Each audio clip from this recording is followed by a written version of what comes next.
most philosophers who work on free will have one product. Right. They have one theory. It's like you just sell Corvettes or you just sell Mustangs. But I have this broad car dealership with many products, and I have a theory for compatibilists. Yeah. And I have a theory for libertarians who are cautious. That's my two-stage model. And I have a theory for the more daring libertarians. That's like a souped-up sports car. So this is kind of cool, right? Lots of products. So on my two-stage model, deliberative process is open until the agent makes a judgment about what it's best to do. Right. And then what I like, because I like a nice product, is that there we have a deterministic connection between judging it best to do Exactly. a thing and intending to do it. And then you go for what you think to be the right thing. Right. And this is not to say this is realistic, this is how people work, but it would be nice if they did work. That's the thought. And the reason the deliberative process is open until you make that judgment is that at any moment a new consideration might come to mind, Right. and you might assess it, take Right. it into account, revise the path of your thinking. And what I wanted to know is your two-stage model, Bob, like that? Or is it the kind that Bob was talking about, where once the thought comes to mind, then things go deterministic? No, I completely agree with you, Al. The two-stage model, I have a picture, if you can imagine it. I think of it as a generation of possibilities here coming up to the decision, just as you say. And this decision is itself, in the second part, going round the possibilities that were generated randomly in part, or just past events in your life. You go round them and round them. You may not find one there. This is one thing that I think I add to your model, but maybe it's already in what you've written. While you're thinking about these things, you may say, none of those is really good enough. Think again. Yeah. And you can send yourself back. And you then have a creative ability right on the spot to come up with things that the universe, in my cosmology view, never had. And you are now an original, not only the author of your life, but the author of our own thinking in the world as we all create the world of our thoughts. And you then might go with that brand new option. So it's a strong model. I know it's one of yours, but I'd like it to be the one you move to the front and then get others to agree with us, because it's a snazzy model. Open to all these things. Okay. Leo has a question. Yes, from both guys. Yes, Leo. Russell and Nicola. Since yesterday, I'm trying to figure out if there are examples of quantum randomness in the brain. Yes. I mean, offered by what we know by present models in Yes. the brain. And I was wondering if this example could enter in your proposed two-stage model. In the certain point of your paper, you speak about the micromind and macromind. Yes. And you suggest that they could be also, could not be necessary in different brains. Not in different parts of the brain, as Sarah might like to think, but in how we manage our brain, whether we access the noise or not access it. So my example is, I ask you, if the attentional model, for example, that of Trisman, could fit with this proposal. So the model in which you have two levels, a pre-attentional Yes. level in which you immediately figure out if, for example, there is a pattern in a scene, just by automatically differentiating some features. Yeah. And then a second stage that is called attentional, Yes. in which you, using different feature, you focus on a particular part of the scene and deliberately. Absolutely. Yeah, you sound so much like William James. This man was writing before quantum mechanics, before fMRI, before everything, but he speaks just as you do. That there's what he called a blooming, buzzing confusion going on at a subconscious. Freud is a contemporary, right? But there's so much going on in processing in the mind that we can't manage it. And then you focus attention, you bring it up, conscious will, as it's called, and criticized whether it even exists, because it's thought to be an illusion by so many psychologists and neuroscientists. But then that is a different sort of thing. Let me also relate it to something else that Al Mealy was talking about, and is really our great expert on the Libet results.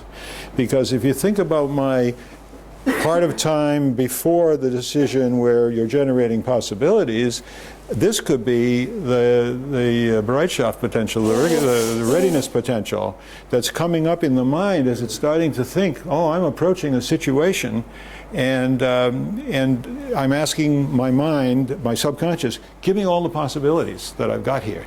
And the notion that goes back to Dennett's thinking was Alan Newell and Herbert Simon's early models of computers, and how would you get a computer to solve problems the way humans solve problems, okay? And so there could be a period of time when you're just, your mind is running around because I've got a thing I'm facing.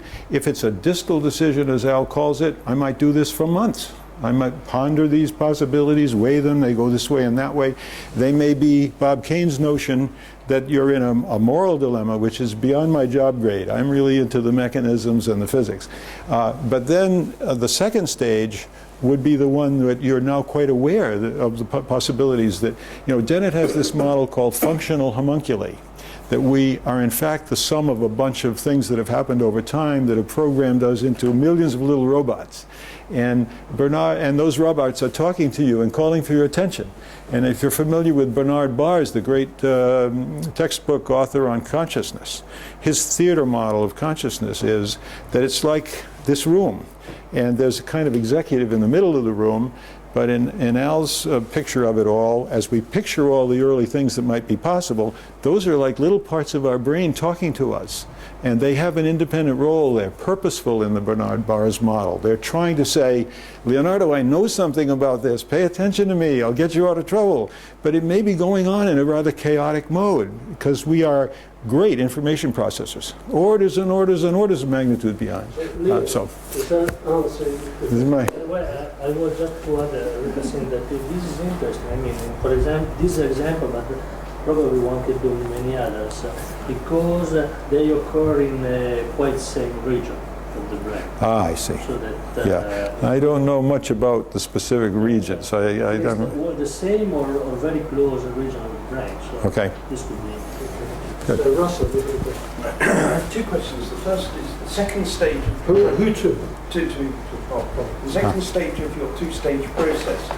In the first stage, the randomly generated possibilities, Right, if I've understood it correctly. that's right. And these are quantum.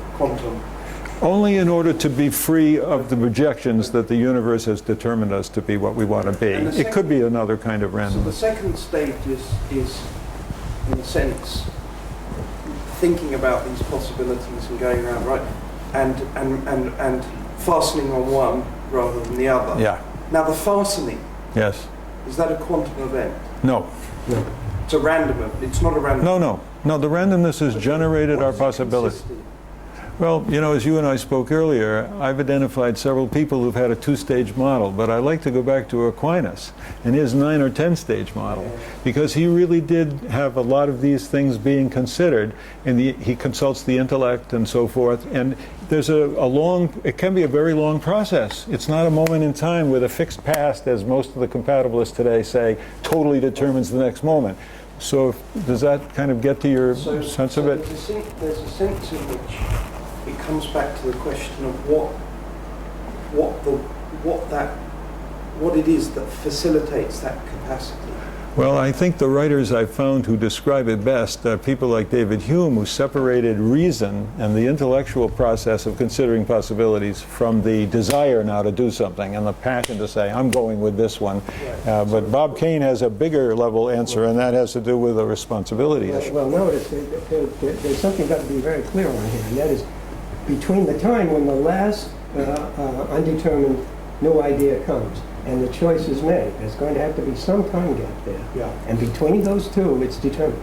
That's part of the two-stage model. You can't get away from it. So you have these ideas, and you might bring it right up close and whatever, but it's still going to be determined. There's going to be a determined gap right in there, which means that the choice finally made is going to depend on chance events that came to your mind over which you didn't have control, which of them came to your mind. And it's going to be determined by that. Right. That's my problem. Right. And notice how weird that is with a moral choice, which I mentioned yesterday in connection with, I forget which. Imagine a moral choice in which you are going to decide whether to murder or not to murder on the basis of which chance event comes to your mind. That's my problem. That's Kane's objection. That's why I think it can work with practical reasoning, but you get into real problems with morality. With morality, right? Okay, we're in a subject. Yeah. But Bob Kane is being unfair to the two-stage model. So at any moment, until you make the judgment about what's best, something might come to mind. What is the last moment? Well, but it comes to mind. In other words, if, for example, you're thinking you're going to murder, and then at the very moment a new thought comes and you don't, that thought just came. It was undetermined. It isn't like you decided not to when prior you did. And you decided not to because a thought came to your mind, and if it didn't, that was pure chance, So whether the it thought came or comes to your not. mind, and you get to assess it. You keep thinking. Well, then in that thinking, it's determined. So it's still determined by the last one, whether it's at the last moment or No. several seconds earlier. It's not determined because the shape of the Well, in other words, your thinking- thinking is not determined. Yeah. Okay, Well, then you got a model like mine. This is important, Peter. Because my thinking So is not this determined. is, so this is, sorry, just a minute. Yeah. There are other people who I'm not would gonna like say to no. ask well, questions. And, I haven't, we'll have plenty of time. Yeah. I haven't To address- finished my question. Sorry, Ross. Nicola, Nick, Sarah, and Andrew. Nicola. Okay, so sorry that a simple-minded physicist jumps into this discussion. But I want to take advantage of having so many philosophers here. I don't understand the two-stage model for the following reason. The first stage, we use randomness, hopefully quantum randomness, to break causal chains, so Yeah. just to get us rid of the Big Bang. Right. That's fine, that one I understand. And then this allows one to explore many possibilities thanks to these neural neurons or whatever mechanism exactly, but this also understand. And then at some point we can somehow evaluate these possibilities, at least those possibilities that by chance have been activated. But then either we just have a kind of value attributed to each possibilities, or for instance also doing economics, and we just pick up the best one, so there is no choice at all. Or there is again a random choice here, or a non-determined choice here, and this second stage, how does that second decision come in? This I don't understand from neither of you. The locus, what's the locus of that decision? I think that's the key question. You want to take that one, Al? Oh, sure. I promise I will not say another word. I have an answer, but let's hear it. Go ahead, no, we want to hear you. Well, first, you don't have to take the best option. For example, maybe you've... Either there is a rule and it's determined, Well, or there is no rule. okay, and it's something so I'd like to slip away from how determined is what's called determination as opposed to determinism. Because determinism, especially to scientists, has this sense of causal, strict, no way out, right? As you say, we're trapped. As Bob says, that's it. There's all the possibilities right in front of you. You're trapped. But being the kind of creatures we are, the fact that we were here in this situation before and did something, the best thing several times, we might say, today I'm going to go for the chocolate souffle, because I never did a chocolate souffle. So it turns out, as Al says, even when you've done the evaluation of everything, you have this ability. I was talking about the levels of selection, that the selection mechanism in the bacterium is going to go for the... I know that I'm going to get a 10-minute answer, so Yeah, let me sorry. interrupt you. Yeah. I'm not satisfied with that, because actually somehow you claim you have a two-stage model for the will. Yep. Then for the second stage you bring in the will again and say, Yes. oh, here now I have a... Just repeat No, the words you just had. Yeah. I make my my opinions about these different possibilities. But who is the I who makes Yes, what that? is the And in which sense is that making a progress with respect to the initial problem? Yeah, I Except don't- that we broke the golden chains. Yeah, I don't have two stages of will, really. I have a free stage in which generate possibilities. If you want to call that will, I don't think of it as will. Because you say, as Russell is trying to point in, where does the will and the self enter? I'm not much of a thinker about words like self and others which are problematic, consciousness and so forth. Philosophers are much better at that. I'm a physicist sneaking into philosophy. I just want to say that it seems reasonable to have the two stages of the free first stage and the will decision, the second stage, and it's adequately determined. But since I'm irrational, I can actually go against whatever I've done all earlier times, as Al just said. Or you Yeah. might not be able to make a judgment that one option is better than another. Right. You might not be able to measure them together, and then you can pick one. Yeah. Or pick the other. So Then you, have the again, kind you of need, choice so, you want. so is that second picking again just done by quantum randomness? No. I would say Not by no. you. It's done by you. By you. By you. Yes. By Is you. that From better outside progress space, with respect to the initial problem? Well, what you wanted was undetermined choice, then you've got some. Yeah, we. I just make my choice. That's the Sure. solution. of the Why do we problem. need a first stage? I think that's the question. You Why- need the first stage for two reasons. Break the causal chain of determinism, which has got most an albatross around philosophers' necks. Use the second stage. Break. Well, it's better to me to think about it in the two, but go for it. So Nick, did you want to ask? Yeah, there's a question for Louis Cabral. So you make two claims towards the end of your talk, right? I want to see how they're related, or if you think they're related. The first claim is that neuroscience gives error corrections to utility function, right? What do you call the classical model? And the second claim is that it's complexity, not free will, that accounts for most of the unpredictability in economics. Well, so you can get complexity from classical physics, right? Yeah, not Navier-Stokes. You get complexity. I mean, you can get it from all sorts of ways, not linearity. I wouldn't go on. So the question is, why do you need error corrections for complexity, or are they just unrelated? Okay, the short answer is that I think they are unrelated issues. I did mention turbulence as one of them. Yeah, but that's classical.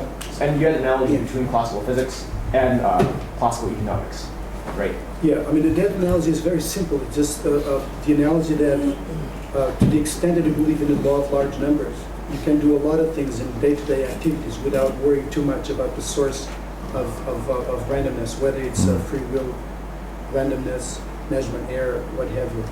And I think, I may be wrong, but I think that's the analogy that people make with classical mechanics. I mean, you can be a civil engineer without worrying too much about free will. And you can use all the formulas that you use. That's the only analogy I was trying to make. With respect to neuroscience, I would say that there are some people, which I'm not included, who believe in a Laplacian role for neuroscience in economics. That's all. I mean, that was kind of almost like a side remark.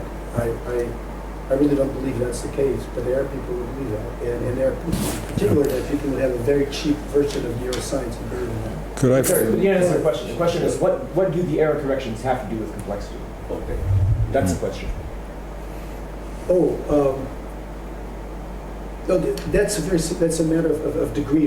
In other words, with complex models, you would require a lot better measurement just because of the nature of the complex model. But that's, yeah, I may be wrong about that, but I think that the difference between a model of the weather and a relatively simple lab model is model complexity. And there, presumably, if you had enough information, you could reduce the weather as a problem, a simple problem of thermodynamics.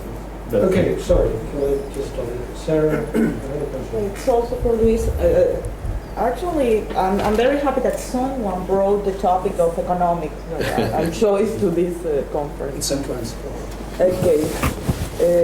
But, however, I was a little bit surprised that you said that most economic models are good in predicting human choices at a certain scale. As far as I understood the field, actually the almost economicus that tries to maximize the utility function only works for patients with frontal lobe lesions.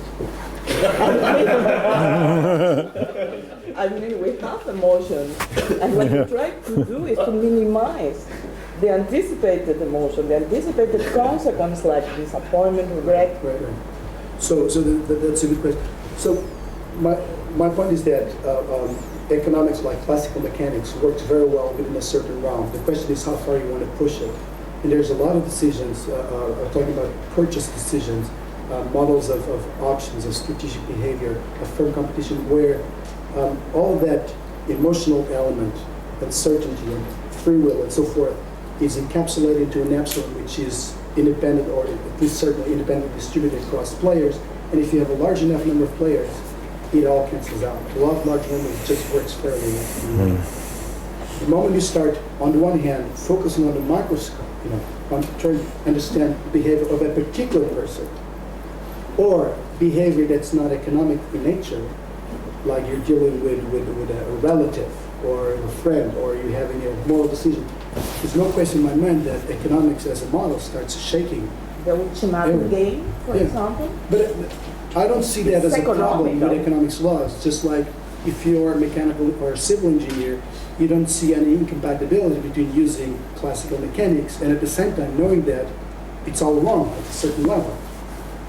Because it's all right at a certain level too. And that's the way I think about classical economics. I think it works very well for certain problems and a certain level of aggregation. It works very poorly at a disaggregate level and for other types of problems where emotions come to the forefront as opposed to just buying and selling stuff. Good, thank you. Andrew. I'm loving this discussion. It's the first time I've heard philosophers likening themselves to used car salesmen. You'll never hear it again. He regrets it. And in some ways what I was going to ask was already asked by Nicola, but let me try and rephrase it, that this two-stage model in some ways to me sounds much too precise, that maybe it's amenable to empirical evaluation. And in other ways, it doesn't seem to me to make any progress. It's true of almost everything in life that we're coming up with things that are chance, random, if you like, certainly not of our own making. Right. And Pasteur said, Lazare ne favorise que l'esprit préparé. Lazare ne favorise que l'esprit préparé. It's usually translated in English as fortune favors the funded mind. Right. And no, it's not. Fortune favors the prepared mind. Prepared mind. Can't be prepared without funding.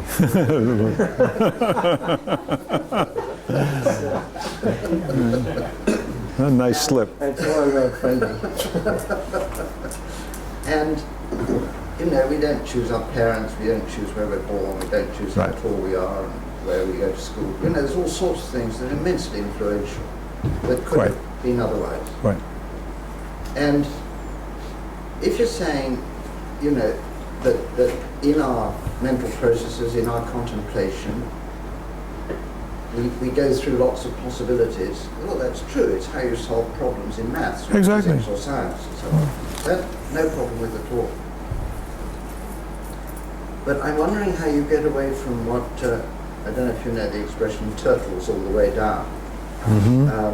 That you've just pushed the same question one level further down, more or less what Nicola was saying, but then you still have to answer the same question again. And whether it's a point of choice between different options, or whether it's a process of choice that may be smeared out in time, I'm not quite sure, sometimes it seems like a second to me. I don't see how this, first of all, I don't know how you'd evaluate the two-stage model empirically, but maybe you could devise some observations that would do that. But second, I don't see what it's solved. Well, Bob's concerned with the infinite regress, so I think... Is that a question that we can push over to the 1 hour discussion? Yeah, you can't answer it in 30 seconds. So. Good. Can we come back to that in our next discussion session? So we'll have a break now. Thank you very much. And sorry to all you people a bit.